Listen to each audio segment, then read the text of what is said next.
Sunday குக்கிங்லாம் பண்ணி முடிச்சுட்டு அப்படியே க்ளீன் பண்ணலாம் அப்படின்னு நினச்சிட்டேன். அப்புறம் இந்த கேஸ் ஸ்டவ்லலாம் எல்லாம் கொட்டி இருந்துச்சு. அதிலெல்லாம் தண்ணி ஊற்றி விட்டுட்டு அப்புறமா வந்து க்ளீன் பண்ணலாம் அப்படின்னு எல்லாத்தையுமே எடுத்து போட்டுட்டேன்.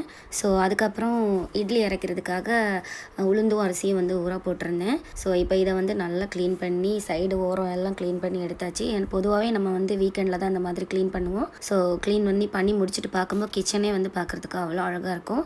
ஸோ எல்லாமே முடிஞ்சுது. ஓரளவுக்கு நீட்டாக க்ளீன் பண்ணி முடிச்சாச்சு. அதுக்கப்புறமா நான் வந்து கல் உப்பை வந்து பொடி பண்ணி வச்சுருந்தேன். இப்படி தான் பொடி பண்ணி பொடி உப்பு எடுப்பேன். மற்றபடி பாக்கெட்டில் வந்து வாங்க மாட்டேன். ஸோ அதை வந்து மிக்ஸி ஜார்லேருந்து குட்டியாக நம்ம வச்சுருக்க அந்த பரணியில் மாற்றிட்டு இருந்தேன். ஸோ இதையும் போட்டு வச்சாச்சு. அதுக்கப்புறமா நான் தலையில் போட்டு குளிக்கிறதுக்காக கத்தாழை, அப்புறமா வெந்தயம், கொஞ்சோண்டு வெங்காயம் இதெல்லாம் சேர்த்து நல்லா அரைச்சி வச்சுருந்தேன். அதையும் சேர்த்து நல்லா மிக்ஸ் பண்ணி எடுத்தாச்சு. இதை வந்து தலையில் போட்டு குளிச்சுட்டு வர போகிறேன். இவ்வளோ தான் இன்றைக்கி சண்டேயோட மினி விலாக்.